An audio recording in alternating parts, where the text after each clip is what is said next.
வணக்கம் நண்பர்களே. நம்முடைய உடல்ல இருக்கக்கூடிய நரம்புகளும் எலும்புகளும் தான் நமக்கு 60 வயசுக்கு அப்புறம் நம்மளை சுமந்து செல்லக்கூடிய ஒரு முக்கிய சக்தி வாய்ந்த உறுப்புகள்.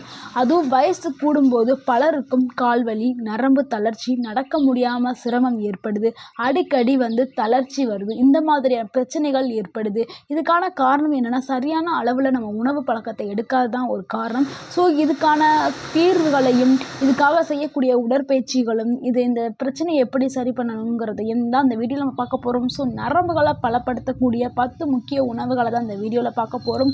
ஸோ இந்த வீடியோவை கடைசி வரைக்கும் ஸ்கிப் பண்ணாமல் ஃபுல்லாக பாருங்கள். கண்டிப்பாக உங்களுக்கு இது பயனுள்ளதாக இருக்கும். என்னென்ன மாதிரி எக்ஸசைஸ் பண்ணணுங்கிறதையும் பார்க்க போகிறோம். ஸோ இந்த வீடியோவை ஃபுல்லாக பாருங்கள், உங்களுக்கு பயனுள்ளதாக இருக்கும். ஃபஸ்ட்டு நம்ம நரம்புகளை பலமாகக்கூடிய உணவுகளை ஃபஸ்ட்டு பார்க்கலாம். அதில் முதலாவது கீரை வகைகள். இதை நம்ம ஸ்பினாச்னு சொல்லுவோம். அதாவது கீரை வகைகள்லேருந்து பருப்பு கீரை, பாலக்கீரை, முருங்கைக்கீரை, இது எல்லாமே நிறைந்தது தான் கீரைகள். இந்த கீரைகளில் ஏதாவது ஒரு கீரையை நம்ம டெய்லி உணவில் சேர்த்துக்கணும். இந்த கீரைகளில் விட்டமின் கே இருக்குது, கால்சியம் இருக்குது, இரும்புச்சத்து நிறைந்து இருக்குது. ஸோ இது நம்மளுக்கு நரம்புகளை வலுவாக்கவும் ரத்த ஓட்டத்தை சீராக வச்சுக்கிறதுக்கும் இது உதவி பண்ணும். ரெண்டாவது உணவு என்னென்னா முருங்கைக்காய். நம்மளுடைய முன்னோர்கள் என்ன சொல்லியிருக்காங்கன்னா, உணவே மருந்துன்னு சொன்னாங்க. அது உண்மைதாங்க.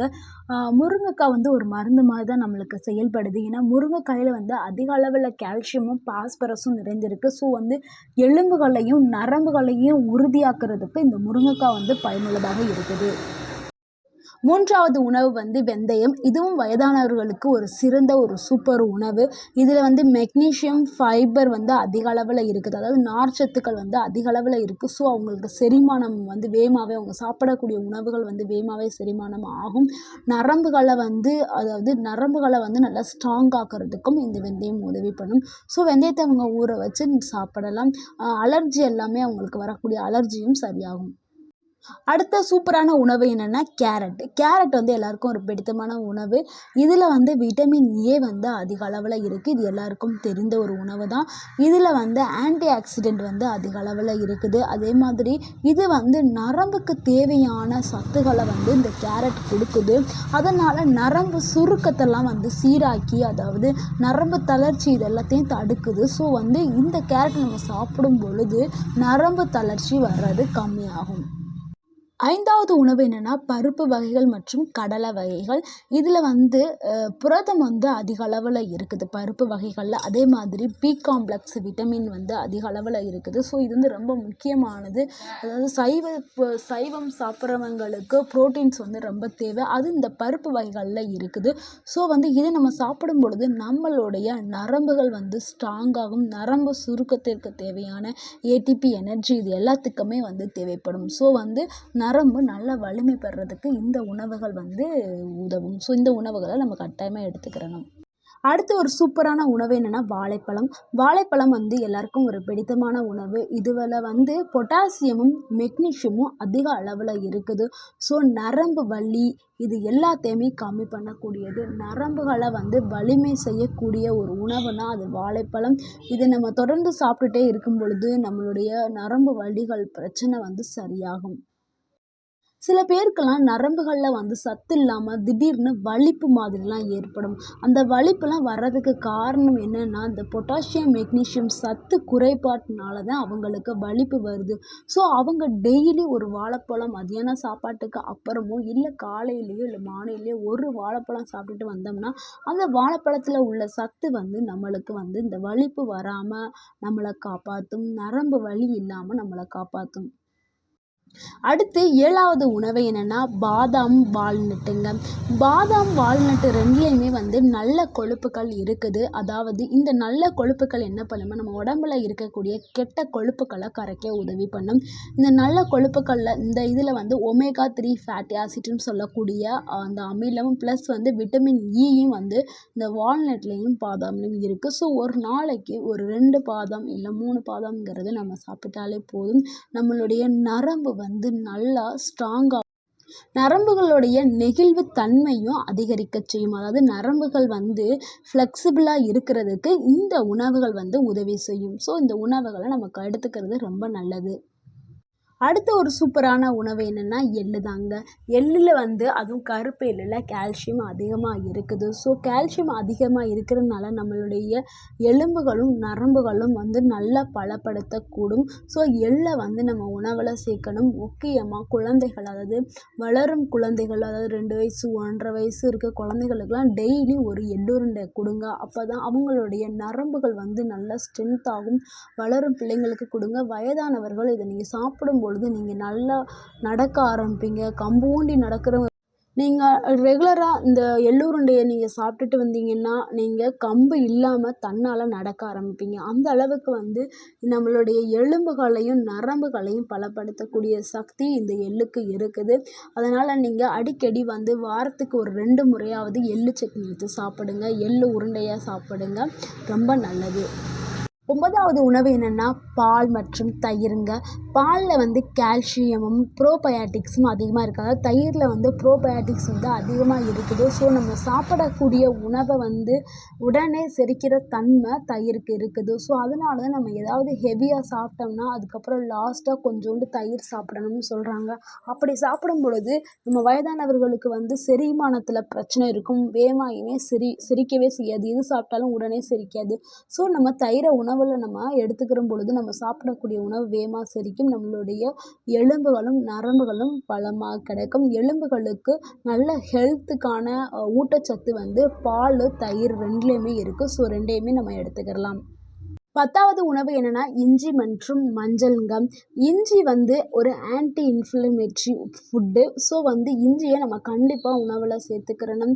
அதாவது இஞ்சியை நம்ம உணவில் எடுத்துக்கிற பொழுது நம்மளுக்கு நோய் எதிர்ப்பு சக்தியும் அதிகமாகும். அதாவது பாக்டீரியா, வைரஸ் தொற்றுகளில் இருந்து நம்ம தாக்கம் வந்து குறைக்கப்படும். அதாவது நம்ம எதிர்த்து போராடக்கூடிய தன்மை நம்ம உடலுக்கு வந்துடும். ஸோ வந்து எளிதாக நம்மளுக்கு காய்ச்சல், இருமல், சளி இதெல்லாம் வராது. நம்ம இஞ்சியை டெய்லி எடுத்துக்கிற பொழுது இஞ்சியை வந்து நம்ம இஞ்சி டீயாக நம்ம உடலில் சேர்த்துக்கிற பொழுது நம்மளுக்கு வேகமாக செரிமானமும் ஆகும். அதில் உள்ள சத்துக்கள் நம்மளுக்கு கிடைக்கும். இதில் உள்ள சத்துக்கள் நம்மளுடைய நரம்புகளை வந்து வலிமைப்படுத்தும். நரம்புகளில் ஏற்படக்கூடிய வலிகளை வந்து கம்மி பண்ணும். அலர்ஜியை குறைக்க செய்யும். அதே மாதிரி ரத்தத்தை வந்து சுத்திகரிக்கும். ஸோ வந்து இஞ்சியை நம்ம எடுத்துக்கிறது வந்து ரொம்ப ஒரு முக்கியம். அதாவது உணவில் வந்து இப்போ நம்ம வந்து கறி, மீன் சமைச்சோம்னா இஞ்சி சேர்ப்போம். மற்ற குழம்புகளில் நம்ம இஞ்சி சேர்க்க மாட்டோம். அதனால் டெய்லி நம்ம இஞ்சி தண்ணி எடுத்து குடிச்சுக்கலாம். அதாவது கொஞ்சோண்டு தண்ணியை கொதிக்க வச்சுட்டு சுடுதண்ணி நம்ம குடிக்கிறோம்ல, அதே மாதிரி சுடுதண்ணி நம்ம வச்சுட்டு இஞ்சியை வந்து நல்லா சுத்தம் பண்ணிவிட்டு கழுவிட்டு சப்பாத்தி கட்டையை வச்சு நச்சுட்டு அந்த சுடுதண்ணியில் இஞ்சியை போட்டுட்டு தாளம் போட்டு மூடி வச்சுட்டு நீங்கள் இஞ்சி தண்ணியாக குடிக்கலாம். இஞ்சி டீ பிடிக்கும் அப்படின்னா இஞ்சி டீ குடிக்கலாம். இல்லை எனக்கு இஞ்சி டீ குடிக்க நேரம் இல்லை, நான் ஒர்க் போகிற விமனு அப்படி இருக்கிறவங்கலாம் என்ன பண்ணலாம், இஞ்சி தண்ணி குடிக்கலாம். இஞ்சி தண்ணிலாம் நம்ம ரெகுலராக குடிச்சிட்டு வந்தோம்னா நம்மளுடைய உடலில் வந்து 1 மாதத்துலேயே அவ்வளவு டிஃப்ரெண்ட் தெரியும். எக்ஸ்ட்ரா இருக்கக்கூடிய ஃபேட் எல்லாம் குறைய ஆரம்பிக்கும். நல்ல செரிமானமாகும். கான்ஸ்டிபேஷன் எல்லாம் குறையும். நரம்பு எல்லாமே பலப்படுத்தும். நம்ம உடலே வந்து ரொம்ப ஆக்டிவாக இருக்கும். சூப்பராக இருக்கும். ஸோ இதை ட்ரை பண்ணி பாருங்கள். முக்கியமாக வந்து 60 வயதுக்கு மேலே ஆயிடுச்சுன்னா இந்த எலும்பு பிரச்சனை, நரம்பு பிரச்சனை எல்லாமே வர ஆரம்பிக்கும். ஸோ முன்னாடியே நம்ம இதெல்லாம் வந்து ரெடி பண்ணிக்கிறது ரொம்ப நல்லது. ஸோ இந்த இஞ்சி வாட்டரை வந்து நம்ம எப்போவுமே வந்து எடுக்கிறது ரொம்ப ரொம்ப நல்லது. அடுத்து மஞ்சளும் அதே மாதிரி தான். மஞ்சள் வந்து ஒரு கிருமி நாசியாக நம்மளுக்கு செயல்படுது. நம்ம மஞ்சளை நம்ம உணவில் சேர்த்துக்கிற பொழுது நம்மளுக்கு நோய் எதிர்ப்பு சக்தி அதிகரிக்கும். அதாவது மற்ற நோய் தொற்றில் இருந்து நம்ம உடலை வந்து பாதுகாக்கிறதுக்கு வந்து மஞ்சள் வந்து ஒரு முக்கியமான உணவு. ஸோ மஞ்சளை நம்ம வந்து டெய்லி குழம்புல வந்து சேர்ப்போம். அது போக நம்ம பால் டெய்லி குடிக்கிறவங்க மஞ்சள் ஆட் பண்ணி மஞ்சள் பாலாக குடிக்கலாம். இந்த மாதிரி நம்ம குடிச்சிட்டு வரும் பொழுது நம்மளுடைய உடலை வந்து நம்ம பாதுகாத்துக்கலாம். நரம்பு வலி, அது மூட்டு வலி இது எல்லாமே குறையும். ஏன்னா மஞ்சளில் வந்து அதிகமான சத்துக்கள் இருக்குது. மைக்ரோ நியூட்ரிஷன்ஸ் எல்லாமே வந்து இருக்குது. ஸோ மஞ்சளை நம்ம கண்டிப்பாக உணவில் சேர்த்துக்கிறது ரொம்ப ரொம்ப முக்கியம். இந்த 10 உணவுகளை வந்து நம்ம தினசரி உணவில் சேர்த்துட்டோம்னா 60 வயசுக்கு அப்புறம் நரம்புகள் வந்து உறுதியாக இருக்கும். ஸோ முடிஞ்ச அளவுக்கு இந்த 10 உணவுகளை நீங்கள் உணவில் வந்து டெய்லி சேர்க்கறதுக்கு நீங்கள் முடிஞ்ச அளவு ட்ரை பண்ணுங்கள். அடுத்து வந்து என்னென்ன எக்ஸசைஸ்லாம் செய்யலாங்கிறத பார்க்கலாம். அதாவது சிம்பிளாக செய்யக்கூடிய எக்ஸசைஸ் தான். ரொம்ப கடினமாக செய்யக்கூடியது நம்ம பார்க்க போகிறது இல்லை. அதாவது நாற்காலியில் நம்ம உட்காந்துட்டு கால்களை மெல்ல உயர்த்திட்டு இறக்கணும். கால்களை மெல்ல மேலே கீழே அப்படின்னு மேலே தூக்கி கீழே தூக்கும் பொழுது பிளட் சர்க்குலேஷன் வந்து அதிகரிக்க செய்யும். ரெண்டாவது எக்ஸசைஸ் என்னென்னா, கால் விரல்களில் வந்து நம்ம நிற்கணும். அதாவது கால் பாதத்தை வந்து மேல் நோக்கி தூக்கிட்டு அந்த விரல்கள் மட்டும் தரையில் படுற மாதிரி நிற்கணும். அதுக்கப்புறம் அதனுடைய குதிகால் தரையில் படுற மாதிரியும் நுனிக்காலை மேலே தூக்கிட்டும். இந்த மாதிரி பண்ணும்போது நரம்பு வலியும் கால் வலியும் குறைய ஆரம்பிக்கும். அதுக்கப்புறம் தினமும் நீங்கள் 20 நிமிஷம் வந்து நடைப்பயிற்சி செய்யணும். இப்படி செய்யும் பொழுது நம்மளுடைய நரம்பு வந்து வலிமையாகும், ஸ்ட்ராங்காக ஆரம்பிக்கும், நரம்பு வலியே வராது. அதுக்கப்புறம் இதயமும் ஆரோக்கியமாக இருக்கும். நம்ம டெய்லி 20 நிமிஷம் வாக்கிங் போனோம்னா நம்மளுடைய உடல் வந்து அவ்வளவு சூப்பராக இருக்கும். இதை நீங்கள் ட்ரை பண்ணுங்கள். அடுத்து செவத்தில் கையை வச்சுட்டு ஒரு காலை பின்னாடி வச்சுட்டு நீட்டிட்டு உட்கார்ற மாதிரி சிட்டிங் பொசிஷனில் அப்படியும் நீங்கள் எக்ஸசைஸ் பண்ணலாம். இது பண்ணும் பொழுது நரம்பு வலியும் குறைய ஆரம்பிக்கும். இந்த எக்ஸசைஸ்லாம் செய்கிறதுக்கு எனக்கு சிரமமாக இருக்கும் அப்படின்னு நினைக்கிறவங்க ஜஸ்ட்டு சேரில் உட்காந்துட்டு காலை மட்டும் மேலே வந்து லைட்டாக தூக்கிட்டு திருப்பி கீழே வைங்க, மேலே தூக்குங்க, கீழே வைங்க. இப்படி வைக்கும் பொழுது உங்களுக்கு வந்து கால்களில் வந்து ரத்த ஓட்டம் வந்து அதிகரிக்கும். ஸோ வந்து உங்களுக்கு கால் வலி வந்து குறைய ஆரம்பிக்கும், நரம்பு அங்கே வந்து ஸ்ட்ராங்காக ஆரம்பிக்கும். இது வந்து ஈஸியானதான், இது செய்யலாம். இல்லை ஜஸ்ட்டு வந்து நடக்கும்போது உங்களுக்கு கொஞ்சம் நல்லா ரிலாக்ஸேஷனாக இருக்கும். இதனால் வந்து நரம்பு அழுத்தம் வந்து குறைய ஆரம்பிக்கும். மன அழுத்தம் வந்து முக்கியமாக குறைய ஆரம்பிக்கும். 60 வயசுக்கு மேலே ஆயிட்டாவே ஃபஸ்ட்டு மனநோய் தாங்க வரும். ஏன்னா மன அழுத்தம், எதையாவது ஒன்றை யோசிச்சுக்கிட்டே மன அழுத்தம் தான் வரும். ஸோ வந்து இந்த மாதிரி நீங்கள் நடைப்பயிற்சி செய்யும் பொழுது, இந்த மாதிரி எக்ஸசைஸ் பண்ணும்போது உங்களுடைய இதயம் வந்து ஸ்ட்ராங்காகும், மன அழுத்தம் குறையும், உங்களுக்கு வந்து ஒரு நல்ல ரிலாக்ஸேஷனாக இருக்கும், நரம்பு தளர்ச்சி எல்லாமே வந்து சரியாக ஆரம்பிக்கும்.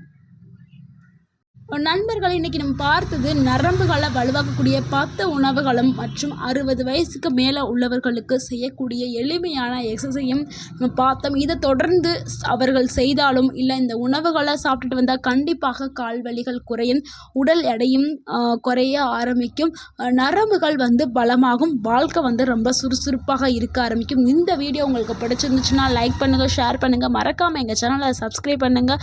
அண்ட் தேங்க்யூ ஃபார் வாட்சிங்.